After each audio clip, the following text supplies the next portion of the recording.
Michael, thank you on this lovely afternoon, or I hope it's a lovely afternoon there in California, for talking with us on Podcasting Them Softly. Yeah, it's great here. Thank you for the opportunity. That's wonderful. You've done a whole lot of stuff. We probably won't be able to cover it all, so I've sort of gone through and picked some of the highlights. But I guess the best place to begin is where you began in your journey towards being a filmmaker. Was film always a passion of yours? Something you always wanted to do? I was always sort of attracted to the creative side. I remember in high school we had a radio show, and we shot a lot of pictures and stuff. But I was also a high school athlete, and I was all caught up in all that stuff and chasing girls, and so I didn't really get into much film work. And then when I went to college, I went to Brigham Young University, and I was basically going to be a lawyer. I was there in our pre-law program, and I remember this one evening they invited a bunch of law students over to Salt Lake City to sit down with the local lawyer community and kind of just do some FaceTime with them. And I remember sitting there, I'm a young guy, and I'm talking to these older gentlemen. They're really unhappy. They weren't kind of irascible, old, bitter men. And as I drove away from that dinner, banquet, if you will, I sort of put off a bit, like, do I really want to be an attorney?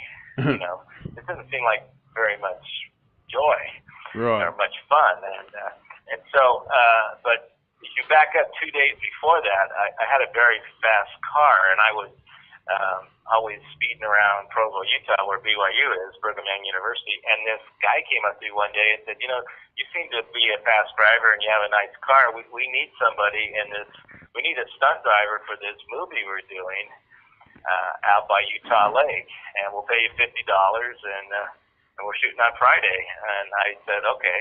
So Thursday night I go hang out with all the bitter lawyers. And then Friday morning at 7 a.m. I'm on this movie set, and I'm seeing 40-year-old guys wearing cowboy hats, shorts, and putting up equipment and laughing. I mean, they're film crew. They were enjoying their life, Right. And I started to so the first shot they wanted me to do is they said, I want you to drive as close as you can to the camera as fast as you can. And they gave me a point A to start and a point B to go. And I said, okay. So I left the road about 400 or 500 yards from the camera. And the actor, they put an actor in to me. It was Chief Dan George, from Little Big Man and Outlaw Josey Wales. And there's an amazing actor sitting next to me. And then so somebody called action, and they waved me on. So I go flying down there. And as I got really close to the camera, I saw the crew just bailing out of the way, just diving for their lives. And I go screaming by the camera at about 105 miles an hour. And when I come back, the AD looked at me and goes, what the hell are you doing? I said, well, you said as fast as I can and as close as I can.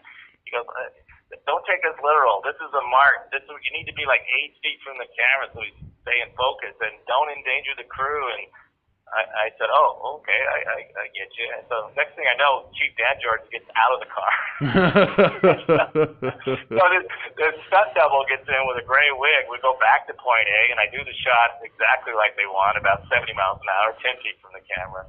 And then I started to get what they said, and I had a real affinity for the whole process, and I can understand what they were doing and how they wanted to manipulate the action toward the camera and stuff. And so I got better and better with the car, and pretty soon they were able to do much more elaborate shots.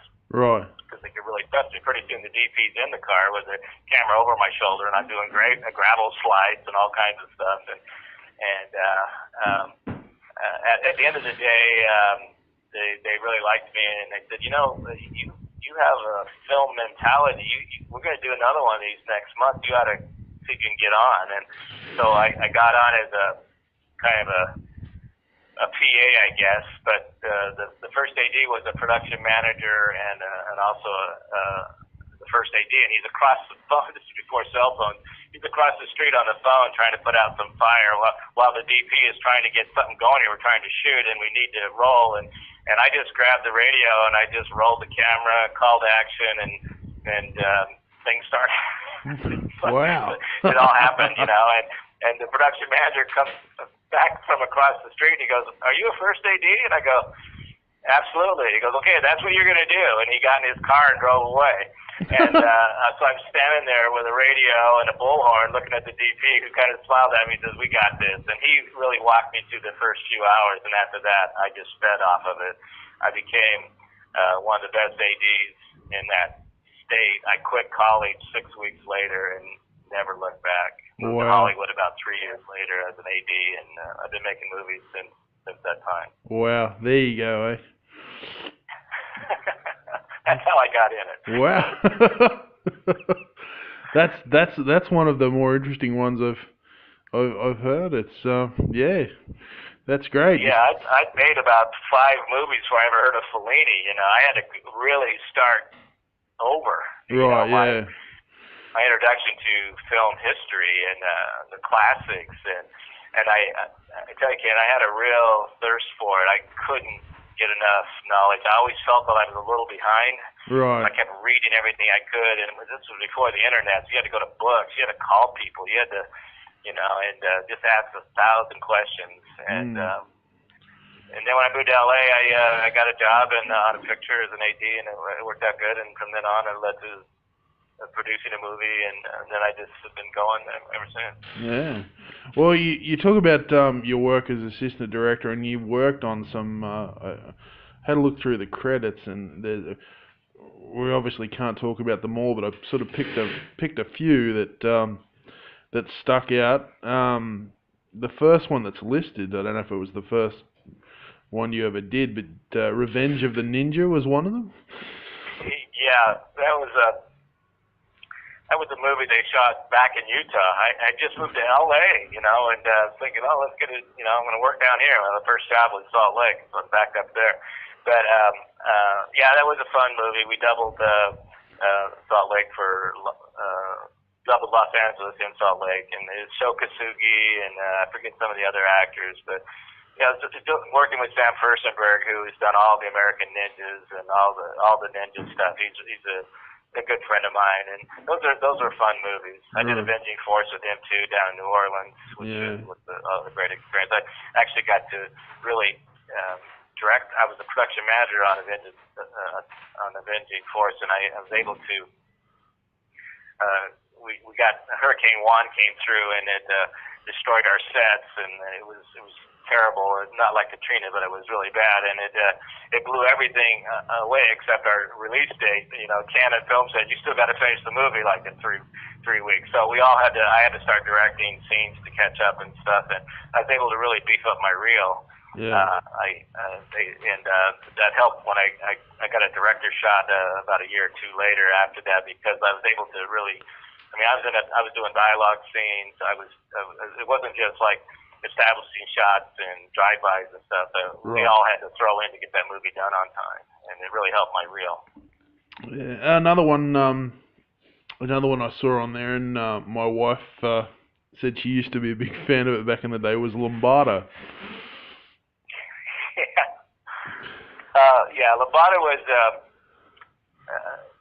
I directed a couple movies, actually 3 movies, and I hadn't got a call to do a 4th, and that was sort of a money job, to be honest with you. A friend of mine called me and said, "Will you come in?" And sure enough, I start the picture, but literally in 6 days in, they're behind, and they want to split units. Here's what happened was that there were 2 Lombardas going at the same time. One at MGM, and the other one I want to say I think Universal. Right. And they were going to shut ours down, but they said, "We'll let you keep shooting if you can beat the other Lombarda out and get open before they do." And so that meant we had to shoot in continuity. Right. And so we would shoot the high school, and then the first unit would go to the next scene, wherever it was, a house or something, because we had to turn over reels so the editor could cut them in continuity and then lock them down and send them off for sound. And that picture was released 10 days after we wrapped it. Wow. I've never seen anything like it. So I had to go direct the follow unit. So I would go back to the school. I'd go back and take first team actors, and I would,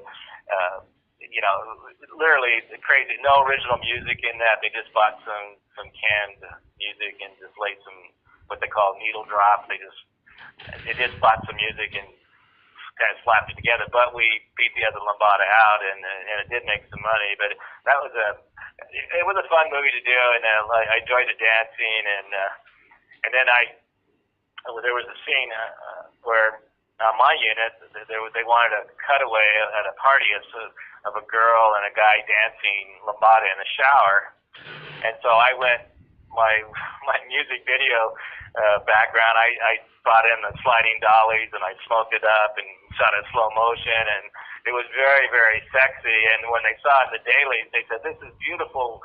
We're going to shoot the finale in the rain now." And now the finale at the graduation where everybody dances is now in the rain because of that little party scene I did. And everyone, I remember when we were shooting the finale, it was such a pain in the ass with all those actors, and it was cold and all this water everywhere, and it was all because they liked that little bit. Right.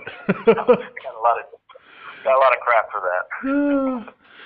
Another one I saw on there, and I remember trying to get Russell Mulcahy to talk about it, but he was reluctant because it was an unhappy experience for him. I noticed that you did some additional footage on Highlander 2.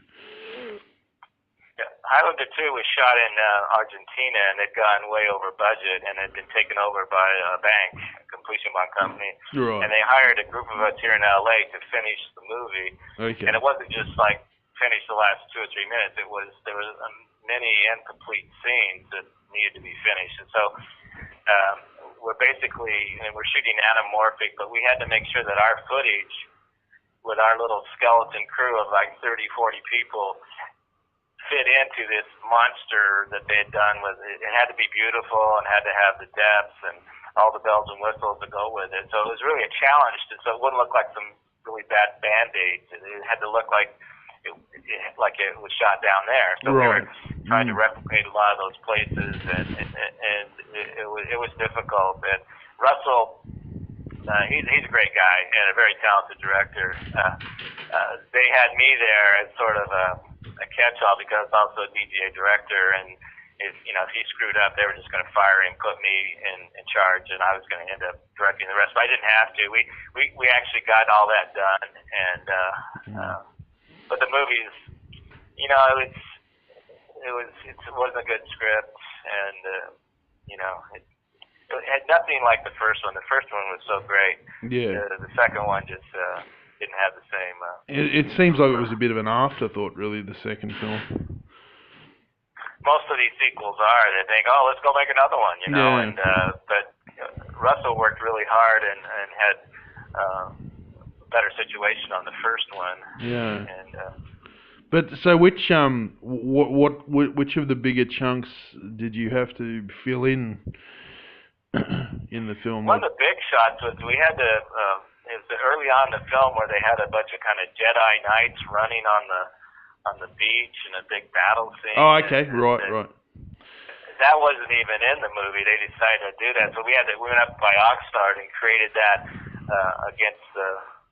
And then we took them up to Red Rock Canyon, and where Virginia Madsen looked up at the sky, and we had some composite, some plate work to shoot on that, and in downtown LA with the quickening when he's driving the Porsche and all. Then there was just some more fighting and just and then they had no wide shot of the plane that Sean Connery was flying on as a passenger. So they brought a guy in there, and they put the little plane on a wire and slowed it down. I mean, it's typical visual effects. We just had to finish all that stuff, but none of that had been done down in Argentina. Right. That was every day we were fighting some kind of, and it was always money, and we couldn't go late because the completion bond company they don't care if it's good, they just want it done. Right. So this was after they'd taken over. Oh yeah, this Yeah. is way after. They've actually cut the movie together Right. and had all these holes Right. Yeah. that had to be filled and had to be filled with some pros that knew what they're doing, so it didn't look like holes. You know what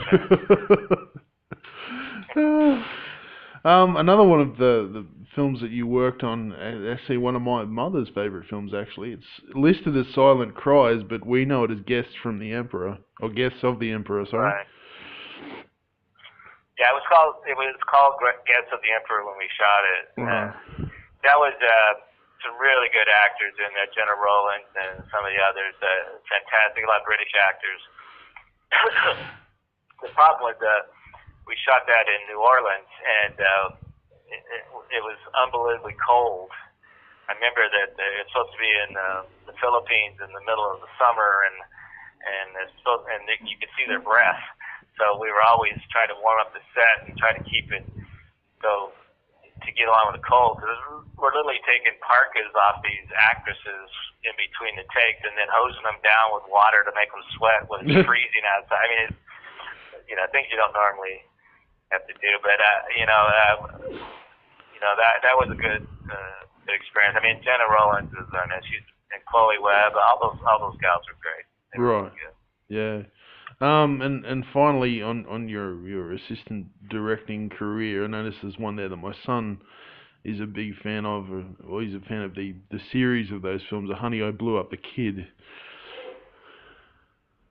Yeah, I did very little on that film. I was, it's another story. They were shooting in Las Vegas, and I know the production manager, and I know the first AD, Frank Capra, the third. He's one of my partners, one of my buds. He's a partner in a company I have, and I was there visiting them in Vegas, and it's like when you go to a set and they go, Schroeder, we're really dying on the effects unit, and we're trying to move this. They have this 30-foot baby booty, it was like a shoe. Right. That you're just trying to move. They had it with a crane that would just give you that insert of the foot coming down. Falling. Now we would just do VFX. We wouldn't even do it this way. But this was I don't know, 89 or something like that. Right. Yeah. And they were so unorganized. As a visitor on the set, they just gave me a radio and said, "You're working tonight." And so I go over there, and now I'm running a unit, and I stayed on for like a couple weeks running that visual effects unit and working some second unit stuff for him. But Frank Capra was the main AD on that. Right. The one my best experience of the first AD was The Big Easy, another New Orleans picture I did with Dennis Quaid and Ellen Barkin. That was really a wonderful film. And Shy People, a picture I did thereafter, which was with Barbara Hershey, Jill Clayburgh. Those are amazing experiences. Right. Well, let's get on to some movies that you did direct. And you started off your directing career with, looks like, a lot of some unusual ones. Mortuary Academy is listed as your first. That was my first picture. I'd become friends with Paul Bartel. I had been his AD on The Long Shot and Lust in the Dust, which was a crazy, campy little John Waters type movie. It was very, very funny, but not offensive in any way. And it was just a great little comedy. But so Paul and I became friends, and they knew that I was looking to direct something. I'd been an AD for 8 or 9 years, and I was looking, and so Mortuary Academy came our way, and Paul he lobbied. He said, let Schroeder direct this, and so I read it and I liked it, and that was the first one I did. Yeah, and that led to Out of the Dark, which Paul also Paul Bartel was the executive producer on. He and Out of the Dark was a thriller, that. Still pretty scary to nowadays. They just did a Blu-ray on it just recently. Right. Did you, when you were looking for films to direct finally as a director, what do you have particular genres that you like? Or do you just go off script? Well, I think I'd done I'd made so many films as an AD that in the action and I starting out with a kind of a black comedy probably wouldn't have been the right thing to do. So I haven't directed a comedy since. I mean, I'm more of a dramatic thriller action kind of. If you look at most of the pictures I've made, Right. but it was an opportunity, and you got to get started. You know, I was anxious to direct, and those opportunities don't come around very often, so I took it. But it was the only comedy I really did. Right. And you do you go? Are you like a Clint Eastwood? You know what you like when you see it, or if it's a script that comes your way. Yeah.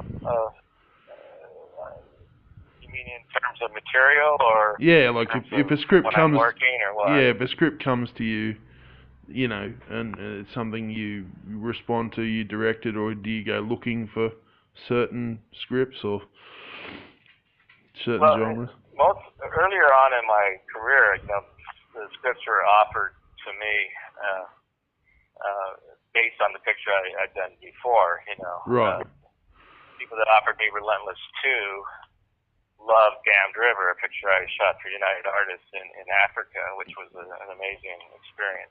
Right. And then and Raju Patel, the producer of Cyborg 2, he really liked Relentless 2, and he met me and he said this needs a rewrite, and it was called the Glass Shadow, and it was like a $40 million sci-fi kind of Blade Runner ripoff, Right. And then he tells me he's got like $4 million, and they're going to call it Cyborg 2. Right. What? They told me that when I was doing the edit work in Vancouver. Right. And so there was a scene where Angelina Jolie is having a dream sequence where the computer, Jack Palance, was programming her brain, trying to show her the beautiful world, and I had to scrap that idea and put all this Van Damme footage in there and change the whole story. That story bit about that storyline about a hero would come to protect you, and a hero like Van Damme, and that's when we found out. I mean, we have crew coats and hats that say the Glass Shadow. It doesn't say Cyborg 2 on it. Right. But they told us that while we were editing the film that was going to be the name of the movie. Right. So that's why that movie, the first one, Albert Payun directed, which is a real hardware movie. It's just guns and knives and beautiful shots and smoke and people killing each other. Right. And then Cyborg 2 comes along and it's this love story. It's completely different stuff. And then they gave me 3, which I reluctantly didn't want to do. They didn't, for some reason, they didn't want Angelina Jolie again. Right. And they wanted to go with someone known, and I tried to get out of it, but they were suing me because of they raised all the money from the same director that brought Cyborg 2, which was a really good seller. And right. So, but now I'm locked into this, but I don't have my leading lady that I want for the picture, who's so talented. Right. And so we ended up doing the picture, and it was more of a hardware movie, more post-apocalyptic with more martial art fighting and body count and all that stuff. Yeah. Not a good script, not a great movie. We did the best we could with what we had. The producers were new, and Raju Patel, the great producer I had on Cyborg 2, had for some reason transferred all his energy into Jungle Book. He was going to go do that movie, and right. he sort of let Cyborg 3 slide to these other people. That he sort of sold the franchise to them, and right. And I got sold along with it, and it's probably my worst. It's my worst film experience ever. Right. In all the movies I've done. Cyborg 3 was. Yeah. Well, I'm sorry to hear that because I kind of like it.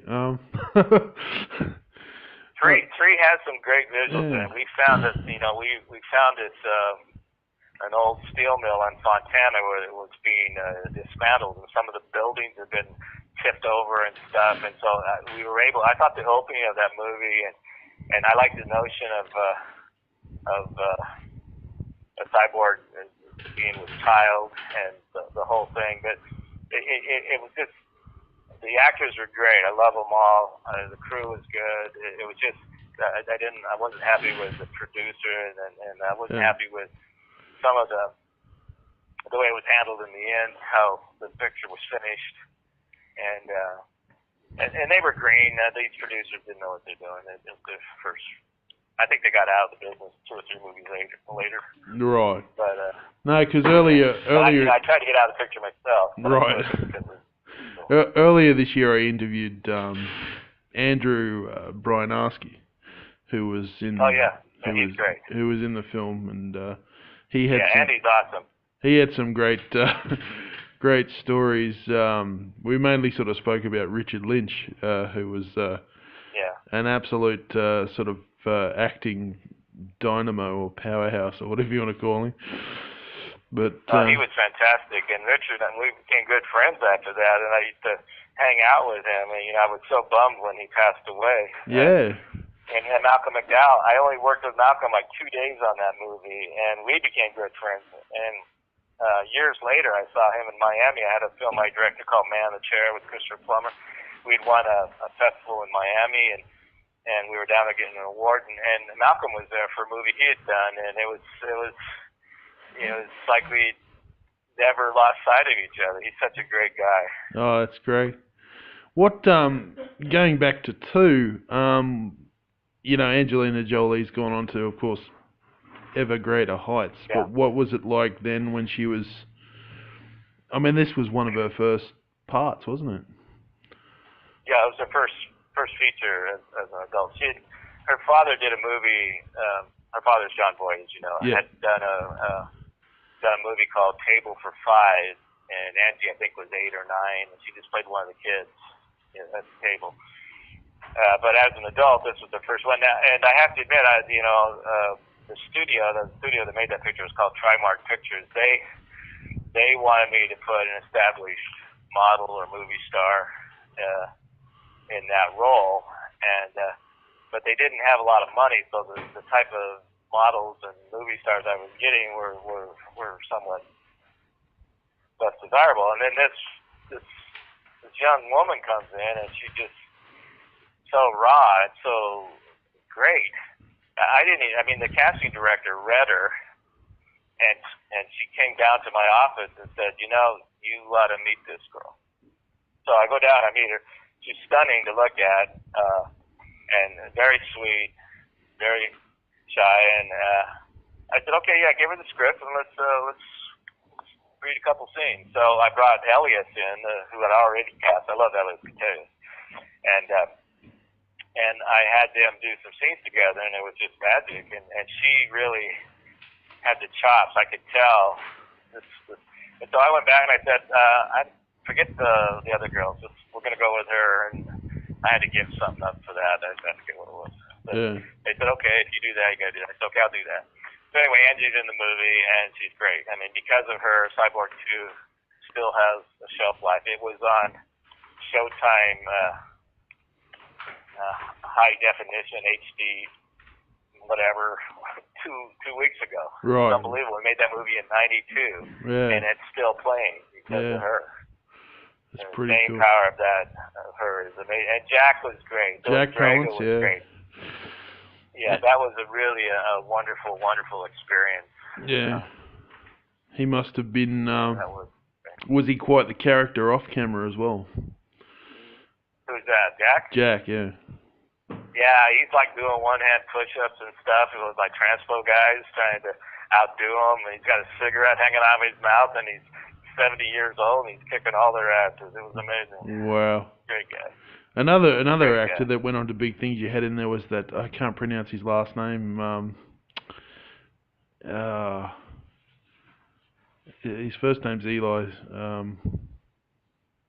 Is it Kotakis? Or?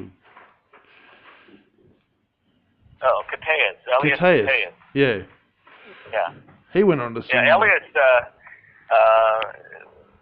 I knew Elias from Some Kind of Wonderful and some other movies he'd done coming up, and I always liked him, and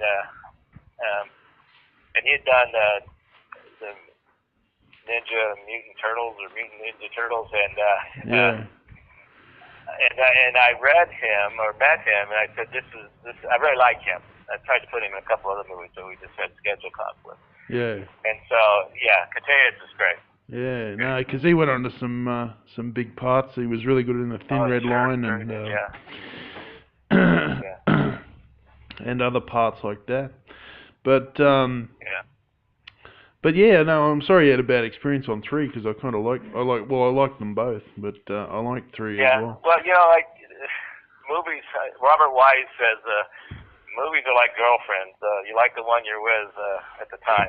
And so when I was shooting Cyborg 3, I liked it, but it ended badly. I'm a fortunate guy to be able to direct movies and to spend my life doing that. But once you've been doing it a while, there's a better way to do things, less conflicted, a little more enjoyable way.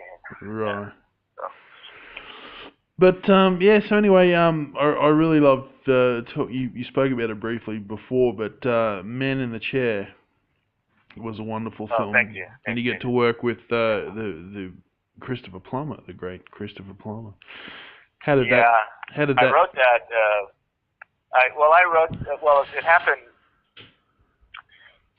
back in '86. I was AD on a movie called The Long Shot, and we had Jonathan Winters. It's a movie with Tim Conway and Harvey Korman, and Jack Weston. It was great, and Jonathan Winters is in it. And Winters is a hoot on a set. I don't know if you have much movie experience, but when you're doing a movie, the AD says, "Quiet, please," and everyone gets quiet, and then they roll sound, and then they put a slate in, and then the director will say action.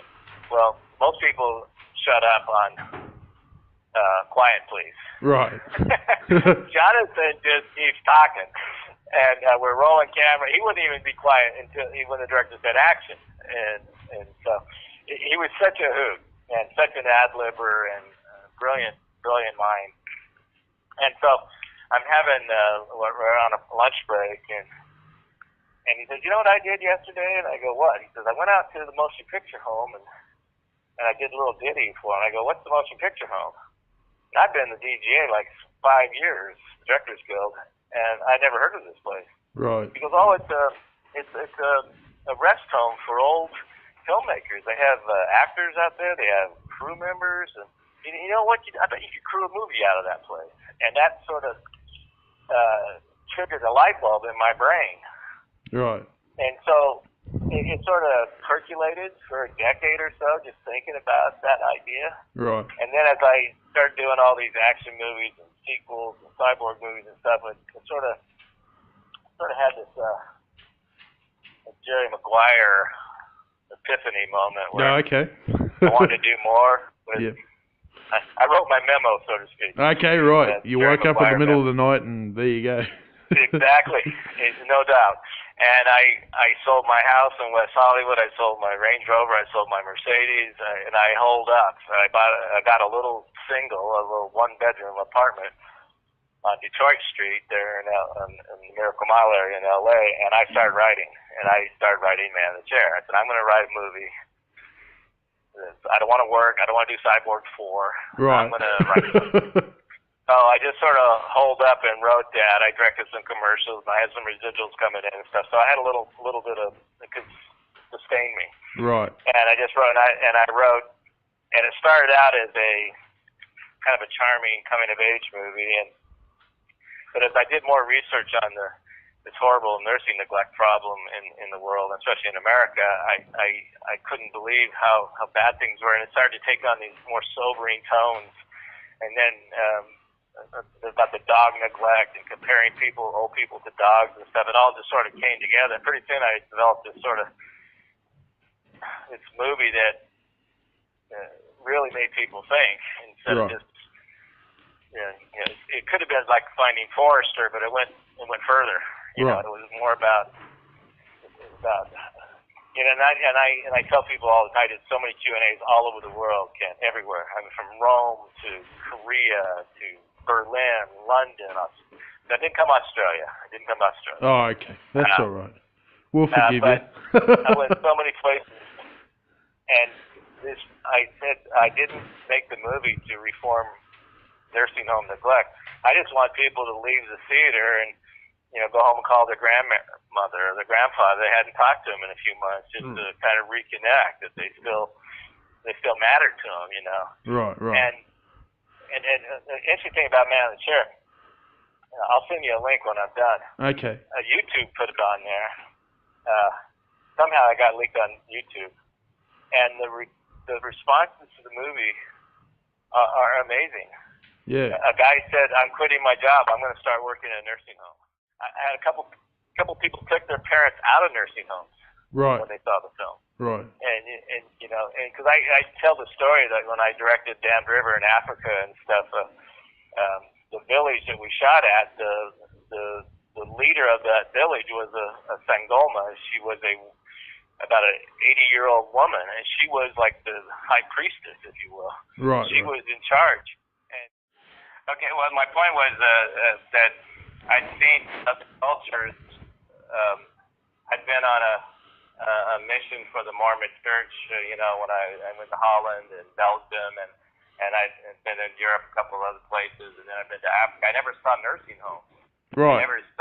Family always took care of the elderly, but in America we just process them. And the nursing home business is a real profit-making endeavor. So I took a shot at that, and anyway, it was at Cyborg 3 was my worst experience. Man in the Chair was by far my best. I mean, I really loved that film. I loved making it. I was sad when we wrapped. I loved every day I worked with Christopher. He worked 20 days out of the 25 shooting days, 20 of them. Right. He was awesome. Yeah. He really is, and he doesn't seem to slow down. He seems to keep getting better, all the parts, even though he's a much older. I have to admit, everyone was better when he was on the set. He's just a consummate professional. You know, he's stage trained, theatrically trained, and he knew his lines, and he just totally raised the bar. Yeah. You know, we didn't have a lot of money for that film, so we didn't have any fancy dressing rooms, but we did provide a motorhome for Christopher. Right. And there was but just when we'd finish a shot and we were going to reposition a different setup or something, he'd go back to his motorhome. But he says about the time he'd open the door, we'd be ready again. He'd have to walk back to the set and shoot again. He never had really made an independent film. Like, you know, he says, there's a rumor I have a motorhome here somewhere, but I've never seen the inside of it. You know? They were just so great. And, you know, I may have written those lines, but he took that to another level, man. He was great. Yeah, it is a wonderful film, and it is really. I mean, for a long time, my father was in the office supply business, and he used to service a lot of these large state-funded nursing homes, and they really are. They weren't nice places. You know, they really weren't, and they were really sad places, because essentially this is where people were sent that some of them didn't have any family left, some of them didn't have anybody, and and just essentially left there to disappear in a lot of ways. Yeah. You know, so it really sort of it really hit home, but the film really had sort of the effect more that you said. You know, go and call your grandparents, sort of thing, on me, which is it's really beautiful. There's a lot of movies get made, and they're very they're very bright and loud and bombastic, and they're the summer junk food. But films that have they're films that have about the depth of a pygmy's wading pool. But when you get to watch and experience a good story that has a lot of heart and a lot of feeling, it's a decidedly different experience. It's a decidedly different experience. It's tough though. It's bittersweet because not a lot of people saw the film. It didn't do well theatrically, and the deal that IFC has with Sundance and Amazon means it can't be on Netflix, and so it's got a limited audience. That's why I was so happy that this I'm going to send this link to you right now that somebody, it's actually somebody in the Middle East posted it on YouTube, and I had almost 1.3 million hits. Wow. Unbelievable response to it. I can't tell you how it does my heart to have people enjoy that movie. Yeah. Well, I mean, it was like all sort of passion projects of filmmakers. It's something that you put yourself out there to do. I mean, like you said, you sold everything and you cloistered yourself, as it were, and sat down and committed yourself to telling that story the way that you wanted to tell it. So it's only, hopefully these, what's great about the movies, and I'm sure you know this to be true as well, is that they it's funny, the life of a movie. Like, something comes out and it mightn't get a broad release or whatever, and it mightn't be successful monetary wise, but films have an unusual life, some of them, and they come back around, and and who knows? Yeah. Who knows? It might. Who knows what the fate ultimately are of some of these pictures? They come out and well, today a lot of them come out in a fury, and are forgotten 5 minutes after you walk out of the cinema. Yeah, people were trying to tell me it was like, It's a Wonderful Life. When it came out, no one liked it. Yeah. So I go, well, if I could be in the same conversation with It's a Wonderful Life, that was Yeah. Another compliment I loved was someone called it the American Cinema Paradiso. Oh, yeah. Yeah. What a great compliment. I love that film, and Salvatore Tortoni, the director of that movie, was supposed to give me the award we won in Rome. Right. But he got a job directing a movie in Turkey, and he left, and another person gave it to him. But I really wanted to meet him because I love Cinema Paradiso. Yeah. No, I mean, it certainly has. Yeah. It certainly has that similar sort of that very heartwarming quality to it, and again a depth that you don't see a lot of too much. Which is sad. I think people have been conditioned today to accept these big summer movies, and Well, it's that multi-generational love of film that brings people together, that they have that common thing. They really love film. Doesn't matter what your age is, if you have that in common, it can bring you together. So. But I noticed in your credits too, near the top of stuff you're directing is and I read an article, oddly enough, that made me think a little bit more about it. I mean, there's another big King Arthur type movie coming out soon. There's rumoured to be a lot of other sort of Arthurian projects making their way around Hollywood. I noticed at the top of your credits is a Pendragon. Yeah, Pendragon is a TV series that there's a lot of interest in the UK. Right. And Ariana Eisenberg, who created this, the fan of Man the Chair, and she's got a couple other scripts that she wants me to do for her. She's written this Jemima Jones and the Kingdom of Nur, sort of like a female Harry Potter. Okay. Three books that were on Amazon. They were bestsellers. And she's adapted them into film, and we're trying to set up the first one right now. Right. Shot in Montreal probably next year. Right. But, yeah, but I love that whole Arturian Pendragon. It's a great story. This guy has flashbacks to his past, where he's from, but he's a modern day Scotland Yard policeman. It's an interesting movie. Right. Kind of a time travel movie. Well, Right.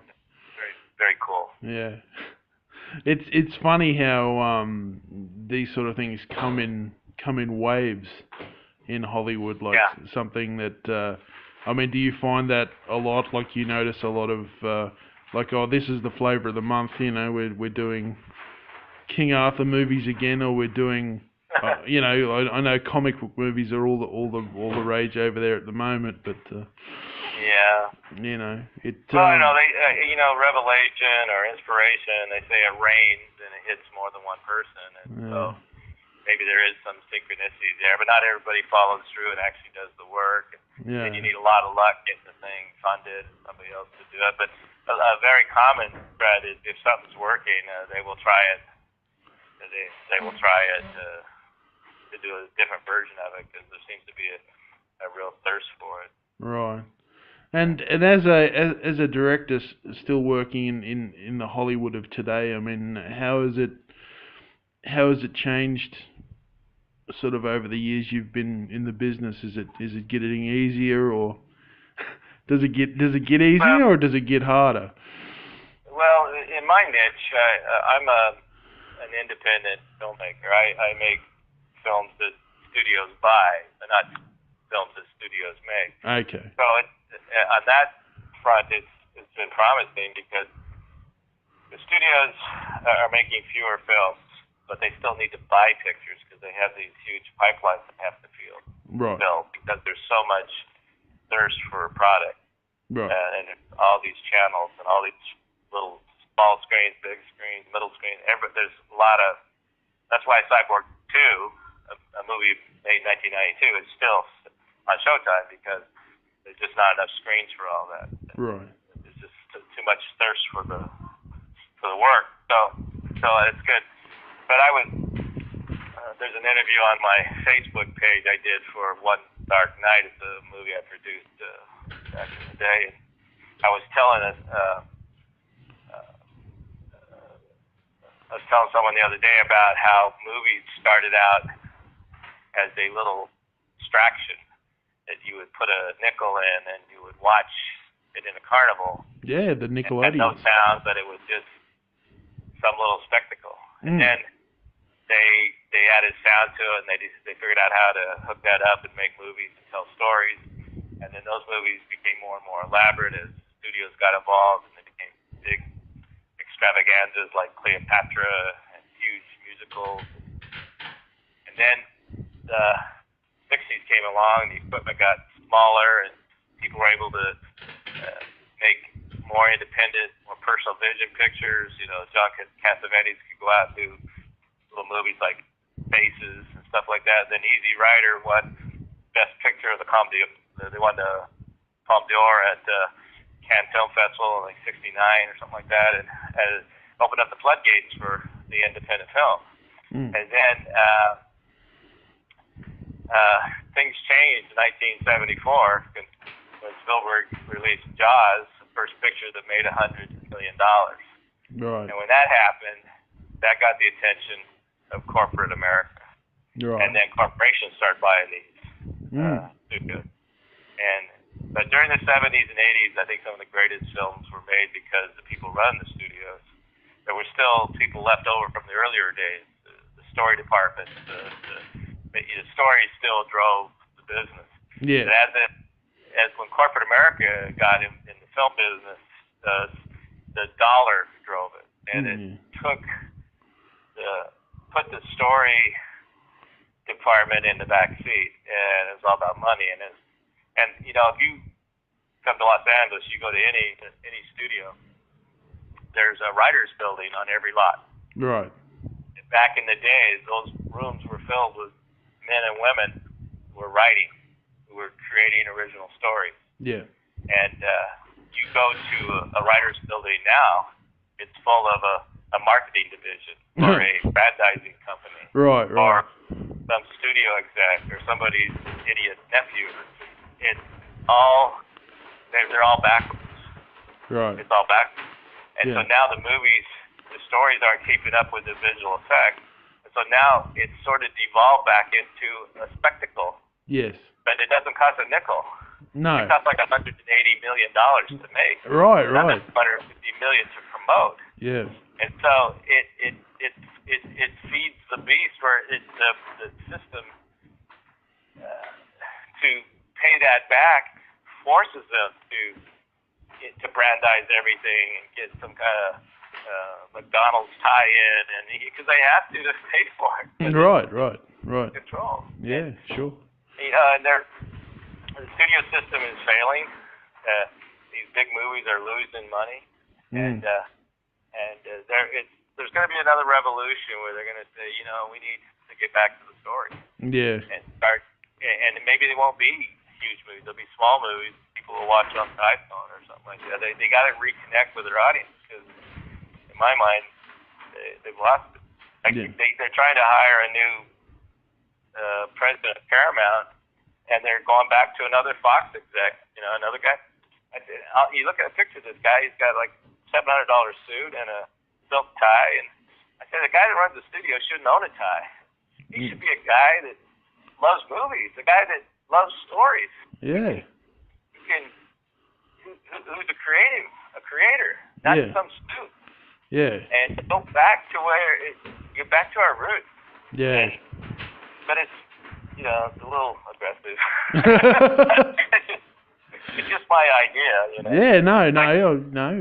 No. I think you're dead on. I mean, I think that's something that has very much been. For example, Gulf Western, you know, they bought Paramount, and Seagram's bought Universal, and now I don't know anything about gas except I put it in my gas tank of my car. Right. And if I got hired to, if my dad was rich and he bought Gulf Western, I wouldn't go in there and tell those guys how to make fuel and how to run the fuel business. Right. So what gives them the right to come in and tell the film company how to make movies the way they pump gas? You know, you can't put that creative storytelling and that making these wonderful films with that corporate mentality. And now, because the writers' buildings are all full of, you know, franchising companies and stuff, they're not writing anything original. No. So what do? They go back to what they own. They go back to their library and they remake what they did, usually badly, or they do sequels. Yep. So you're right. And if you look at the remakes, like La Femme Nikita remake was ridiculous. Recently, the Point Break remake, oh my God. And now, Going in Style, they just remade that movie. You shouldn't touch that movie. Yeah. You know, I don't understand. They're wall to wall. There's more writers than you've ever had. Oh, sure. They won't do it because it's all driven by fear. They want to make sure the decision that they make, they report to their boss. They want to make sure they're not going to get fired. Yeah. They want to make sure that, hey, it worked on paper. The guy directed X, Y, Z, and that actress did this. Their last movie did that. We're protected. Yeah. That's not how you. Yeah. I don't think that's how you grow a business. No, not at all. Hey, you got to be out on that wire a little bit. Yeah, Michael, I'm one of them, mate. I'm one of those struggling screenwriters trying to get anyone to even look at the damn thing, let alone make the movie. So it's me too. Yeah, it's a tough gig, you know. And knowing my luck, it'll get in there and they'll say, "Oh, can you make it more like Spider-Man or something like that?" Yeah, but keep writing. I mean, just keep doing it, and cream will rise to the top. You'll get some luck. something will come your way, and it did for me. And if it did for me, it certainly can for you. Yeah. Got to stay with it. Yeah. All right, mate. Well, listen, you've been very generous with your time this afternoon or this morning here. I'm a big fan of all of your work. It's been a real tremendous honour to have your time this morning on Podcasting Them Softly, and we look forward to the future exploits and films of Michael Schroeder. I appreciate it. We got some good ones coming.